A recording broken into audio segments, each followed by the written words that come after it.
It's just categorically false. No, Biden did not take FEMA relief money to use on migrants. So FEMA regional administrators have been meeting with city officials on site to coordinate available federal support from FEMA and other federal agencies. Funding is also available through FEMA's emergency food and shelter program to eligible local governments and non-for-profit organizations upon request to support humanitarian relief for migrants. Hurricane Helene has exposed the Biden-Harris administration. And White House Press Secretary Karine Jean-Pierre, she's running out of answers. The basic question is, why do we have so much money for everybody else? But when it comes to Americans who have been devastated by natural disasters, we start all of a sudden running out of aid. So let's take a look at Karine Jean-Pierre absolutely melting down as Peter Doocy embarrasses her regarding this huge oversight. And guys, before we get started, I just want to say thank you guys so much for watching the channel. Thank you for hitting the like button and subscribing. And a lot of you guys have been asking, Ron, what kind of microphone is that? This is a wireless DJI mic. I'll try to remember to leave a link for you guys in the description down below. All right, let's get started. To the impacted areas, but instead people want to do disinformation, misinformation, which is dangerous. Because then when folks on the ground hear that, they may not want to ask for the help that they need. That is there for them. That's our focus here. But President Biden is fond of saying, show me your budget and I will tell you what you value.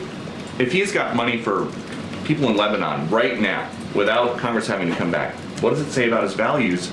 There's not enough money right now for people in North Carolina who need it. That's not misinformation. Wait, no, that is your whole premise of the question is misinformation, sir.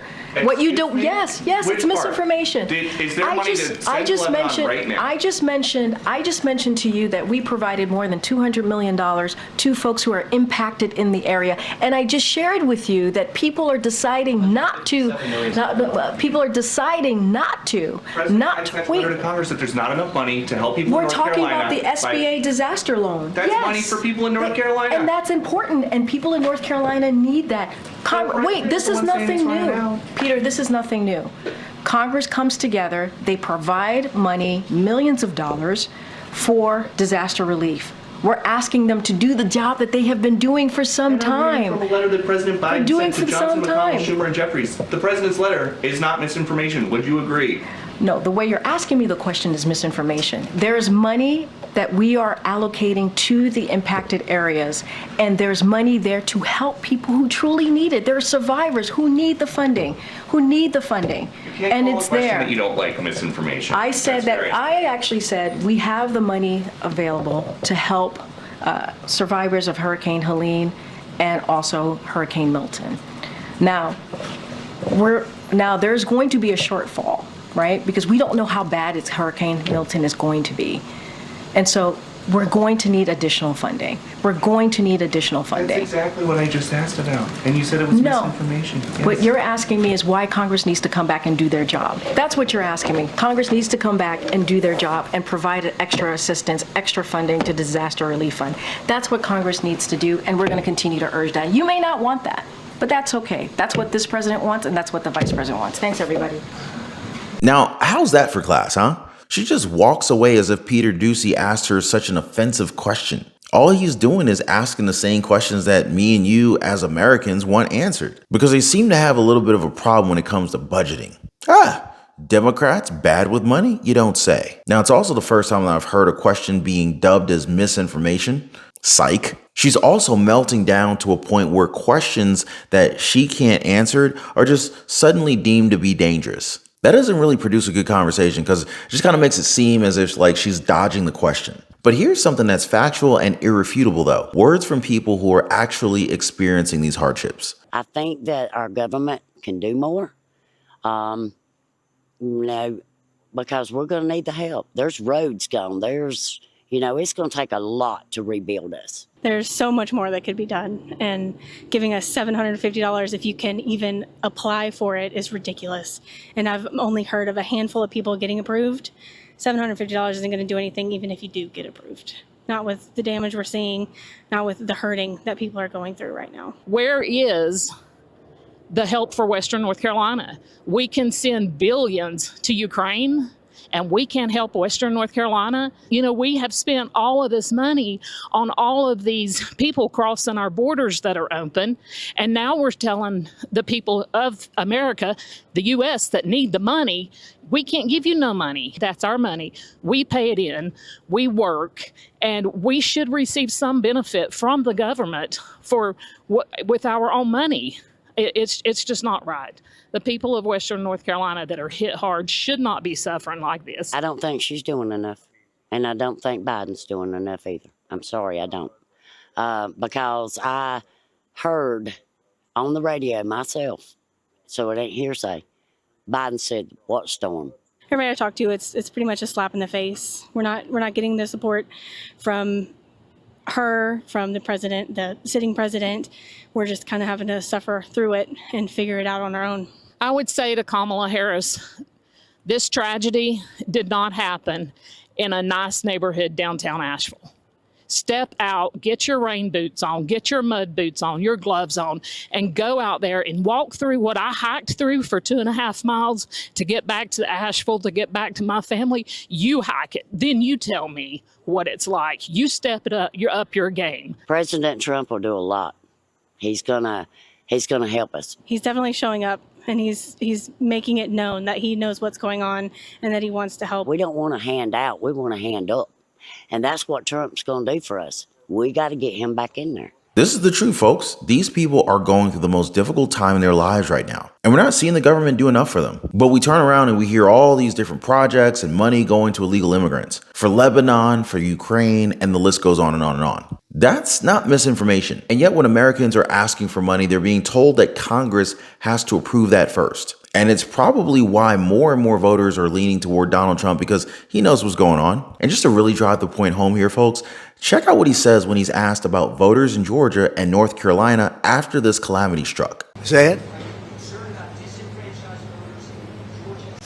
I'm not thinking about voters right now. I'm thinking about lives. And to be honest, it's much bigger than anything else. But we're thinking about lives, a lot of lives lost, a lot of people missing.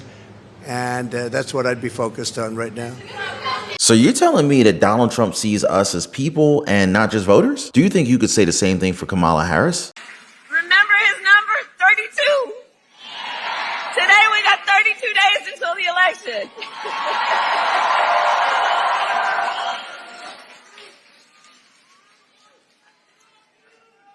So 32 days.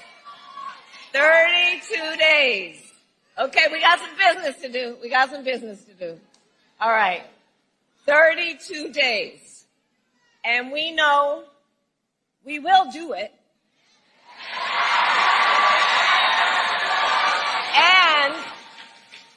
And this is going to be a very tight race until the very end. We are the underdog. And we know we have some hard work ahead. How's that for speaking off the cuff, huh? And did she just say that they were the underdogs? Because she's currently the vice president of the United States. You're the freaking incumbent, for God's sakes. To say that obviously implies that they're losing. She must have seen the internal polls that shows that Donald Trump's leading by a wide margin, contrary to what mainstream liberal media would tell you. And as you guys saw, she's not built for these moments. Oh no, she's not. Which is exactly why it's so surprising to see her destroy her own campaign with a recent guesting on The View. As vice president, you've worked very closely with President Biden for almost 4 years. He was here on our show, and he said there wasn't a single thing that he did that you could not do. Mm-hmm. What do you think would be the biggest specific difference between your presidency and a Biden presidency? Well, we're obviously two different people, and we have a lot of shared life experiences. For example, the way we feel about our family and our parents and so on. But we're also different people, and I will bring those sensibilities to how I lead. For example, I know we're going to talk today, but one of the issues that I'm very focused on is what we do around home health care. Yes. I have done a lot of work as it relates to, sadly, but violence against women and children. I care a lot about that. I love our small businesses. My mother raised my sister and me predominantly, but we had what we called a second mother who lived 2 houses down, who helped my mother raise us. She was a small business owner. I love our small businesses. And so the influence of a personal experience will have its impact on the presidency. Well, if anything, would you have done something differently than President Biden during the past 4 years? There is not a thing that comes to mind in terms of, and I've been a part of most of the decisions that have had impact. So at this point, Kamala Harris is in between a rock and a hard place. And with this interview on The View, she has most probably given Donald Trump the keys to the White House. She's being careful so as to not antagonize the voter base of President Joe Biden. But at the same time, she has to make people believe that the last 4 years were actually good for the rest of the country. If that wasn't enough, she was also confronted with the truth here. Florida Governor Ron DeSantis confirmed that the vice president didn't even try to call him. Instead, she's going out to say that she can't reach Ron DeSantis and is making it all about politics. Now just watch how she breathes in heavily right as the name Ron DeSantis was brought up. Check this out. You and Governor DeSantis have been going back and forth, trading jabs over your attempt to check in. And ahead of the storm, you've called him selfish for not taking your calls. Now, he said this morning you've never called regarding any of the storms Florida has had since you've been vice president until apparently now, and called it political. What's your response to that? Well, first of all, I have called and talked with, in the course of this crisis, this most recent crisis, Democrat and Republican governors. Called, taken the call, answered the call, had a conversation. So obviously, this is not an issue that is about partisanship or politics for certain leaders, but maybe is for others. This is where wording comes into play. Did you notice how she didn't refute what Ron DeSantis said? Meaning that she hasn't called him within the last 4 years. Years. And now that Hurricane Helene has brought up government response as an issue, she's all over him. It just kind of goes to show the hypocrisy of Kamala Harris. And to make matters even worse, President Joe Biden is apparently, he's doing his best to outshine her at this time. The governor of Florida has been cooperative. He said he's gotten all that he needs. I talked to him again yesterday. And I said, I said, no, you're doing a great job. It's all being done well. We thank you for it. And I literally gave my personal phone number to call. So I don't know. There was a rough start in some places, but every governor from Florida to North Carolina has been fully cooperative and supportive and acknowledged what this team is doing. And they're doing an incredible job. I've got peoples whose lives are on the line. I've got peoples whose homes and their possessions are on the line. And we are focused 100% on that mission. I'm not worried about playing her political games. And so she is being selfish by trying to blunder into this when we're working just fine.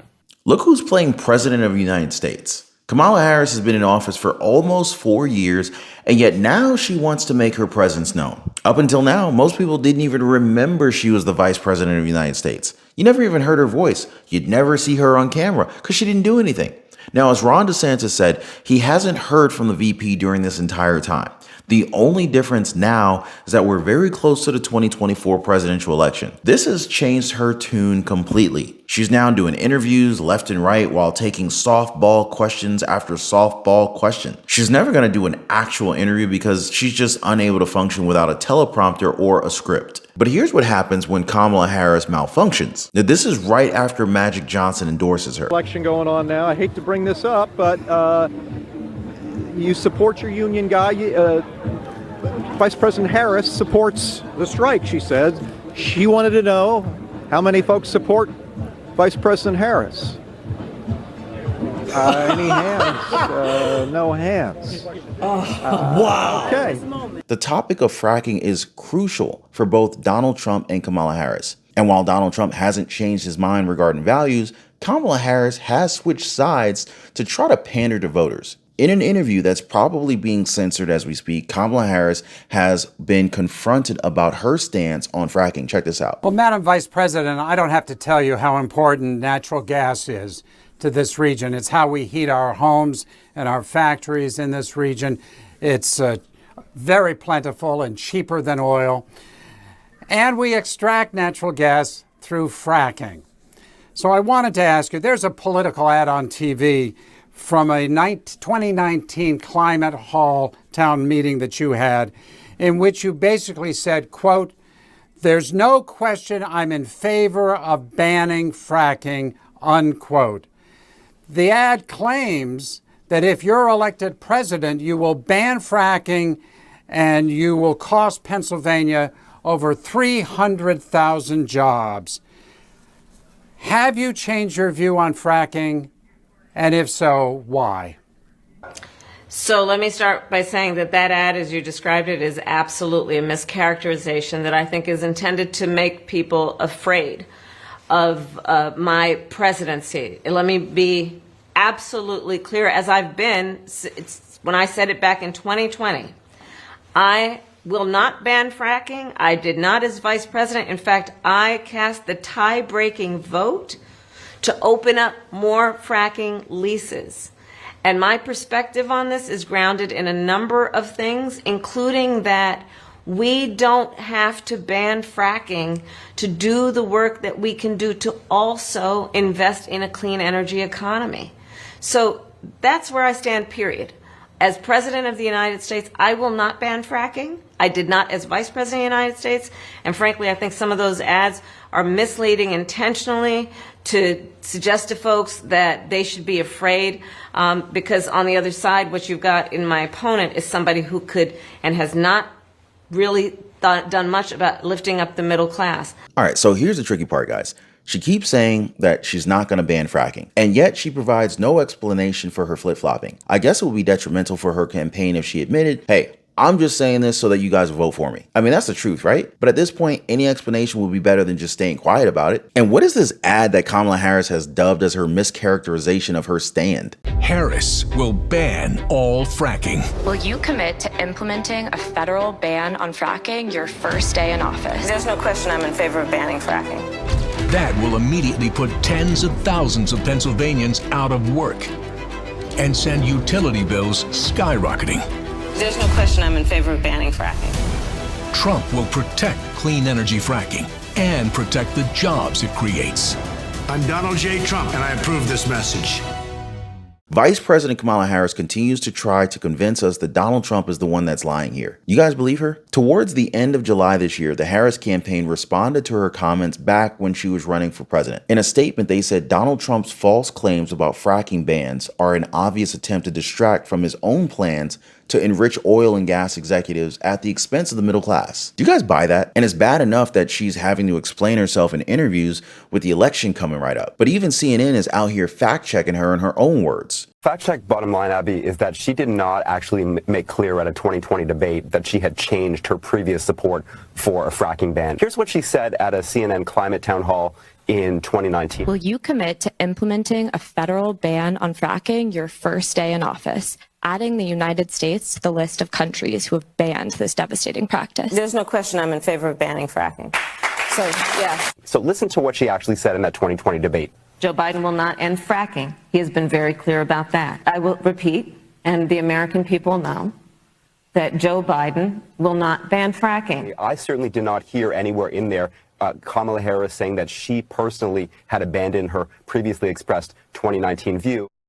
That was CNN, guys. And this is where politics come into play. She deliberately said that it was Joe Biden who wouldn't ban fracking. So she could pretty much tell us anything that she wants while she's running for president, but her track record reeks of deception and lies. Now, I asked people about which of the two they prefer. It's actually quite shocking what people say and do whenever you ask them this. Make sure you guys check out my previous video where I'm literally on the streets asking the public, do you prefer Kamala Harris or Donald Trump? As always, I appreciate you guys hitting the like button and subscribing to the channel. I'll see you guys next time.